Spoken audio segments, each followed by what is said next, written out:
तो आपको इंडिया में लेफ्टिस्ट एक्टिविस्ट बनना है क्योंकि आपने देखा है कि कैसे उन्हें सोशल मीडिया पे फॉलोइंग मिलती है, वेस्टर्न मीडिया में अपेयर होने का मौका मिलता है, और मोस्ट इम्पॉर्टेंटली अगर कोई उन्हीं के खिलाफ बोले, कुछ भी बोले, तो उन्हें ही भक्त या फिर ट्रोल कहा जाता है, या फिर अगर आजकल की भाषा में कहे तो ऑल्ट राइट कहा जाता है।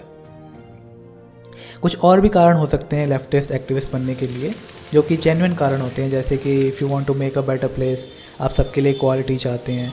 ये सब पुराने कारण हैं जो कि आजकल कोई इसके बारे में बात नहीं करता, पर ये सारे भी कारण हो सकते हैं। पर जो जर्नी होने वाली है आपकी लेफ्टिस्ट एक्टिविस्ट बनने की भारत में, ये थोड़ी सी मुश्किल होने वाली, क्योंकि इसके लिए कुछ क्राइटेरिया हैं जो आपको जान लेना काफ़ी ज़रूरी है। उन्हीं क्राइटेरिया के बारे में आज मैं बात करूँगा, ताकि आपकी जो जर्नी है एक्टिविज़म की, लेफ्टिस्ट एक्टिविज़म की जो जर्नी है, उसमें कोई भी दिक्कत ना आए आपको। तो पहले जान लेते हैं कौन कौन एलिजिबल है लेफ्टिस्ट एक्टिविस्ट बनने के लिए। सबसे पहले आते हैं भाई माइनॉरिटी कम्युनिटी के लोग, जो कि मोस्टली हैं मुस्लिम और क्रिश्चियंस, मेनली मुस्लिम्स।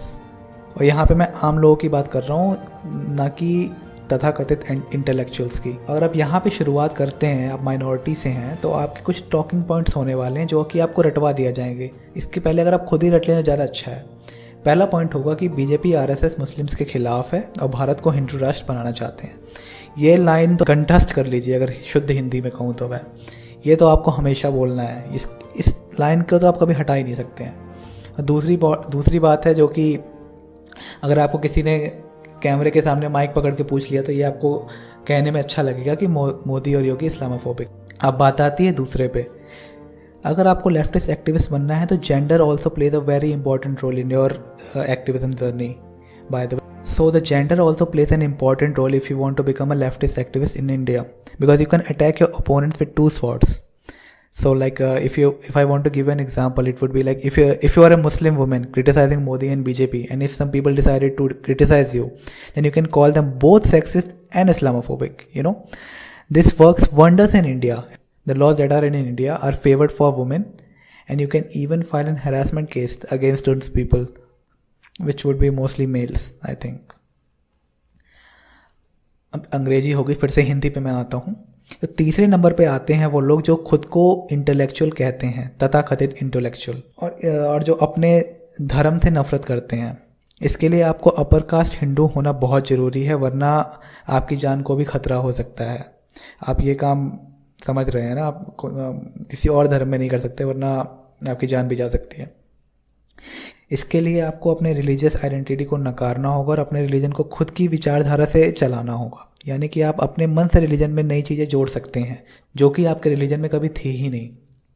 अगर आपको इस तीसरी कैटेगरी का एक्टिविस्ट बनना है तो आपको अंग्रेजी भाषा का ज्ञान होना बहुत ज़रूरी है, ताकि आप दुनिया के सामने पढ़े लिखे लगें। क्योंकि भाई भारत में आप जानते ही हैं, जैसे अंग्रेजी बोलना आ जाए भाई, उसके सब चाटने पे लग जाते हैं। अब थोड़ा थोड़ा कम हो रहा है, पर अभी भी ये मानसिकता है, और ये खासकर वेस्टर्न मीडिया में तो बहुत ही ज़्यादा काम आती है। इसके लिए आपको कुछ शब्दों की जानकारी होना भी ज़रूरी है, जैसे सेकुलरिज्म, डेमोक्रेसी, फैसिज्म, इन सब का थोड़ा ज्ञान हो तो इसका इस्तेमाल करेंगे तो बहुत ज़्यादा फ़ायदा होगा। इसमें एक चीज़ और आपको जान लेना ज़रूरी है, वो है कॉन्सेप्ट ऑफ डबल स्टैंडर्ड, या फिर हिंदी में कहें तो दोगलापंथी।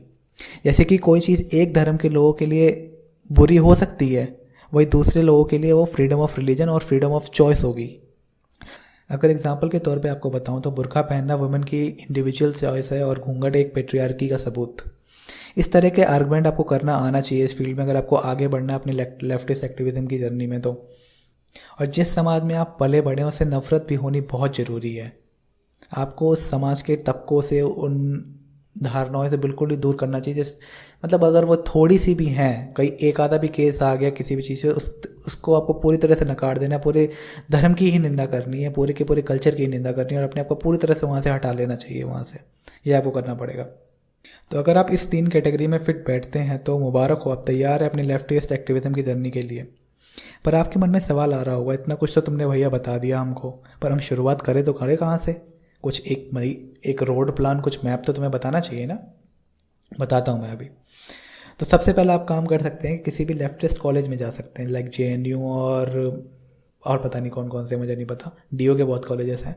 पर मैं सही कहूँ तो आप किसी भी कॉलेज में चले जाइए, क्योंकि यहाँ पे हमारे ही सब लेफ्टिस्ट ज़्यादा लोग बैठे हुए हैं, वही चला रहे हैं हर चीज़, होने की किताबें लिखी हुई हैं और वही पढ़ा रहे हैं, हर जगह वही पढ़ा रहे हैं। कक्षा 1 से लेकर कक्षा 12वीं तक सब वही चल रहा है, तो कोई ज़्यादा आपको दिक्कत करने की ज़रूरत नहीं है। ज़्यादा कुछ बचता है तो हम इंटरनेट पे जा सकते हैं, मैक्स म्यूलर की किताबें पढ़ सकते हैं 4-5। और आपको अगर धार्मिक ज्ञान चाहिए तो देवदत्त पटनायक पढ़िए, सारी की सारी आपको जो हमारी हिंदू सभ्यता है उसके बारे में जानकारी चाहिए तो। और ट्विटर के थोड़ा सा ज्ञान होना भी काफ़ी ज़रूरी है, अगर आपको थोड़ा सा ज़्यादा ही उच्चतम एक्टिविस्ट बनना है तो इसकी जानकारी होना भी थोड़ा ज़रूरी है। अगर आप पब्लिक लाइट वगैरह में आते हैं तो आपको मतलब ट्विटर पे पोस्ट करना पड़ेगा ना कहाँ कहाँ पे आप प्रोटेस्ट करने गए, तो ये सब थोड़ा सा करना भी ज़रूरी होता है। आखिरी में मैं ये कहना चाहूँगा कि आप इस वीडियो को लाइक ज़रूर करिए, उम्मीद रखते हैं 20 लाइक का।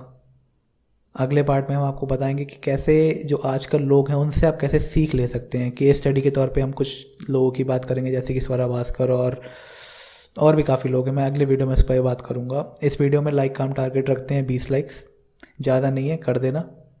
थैंक यू, धन्यवाद।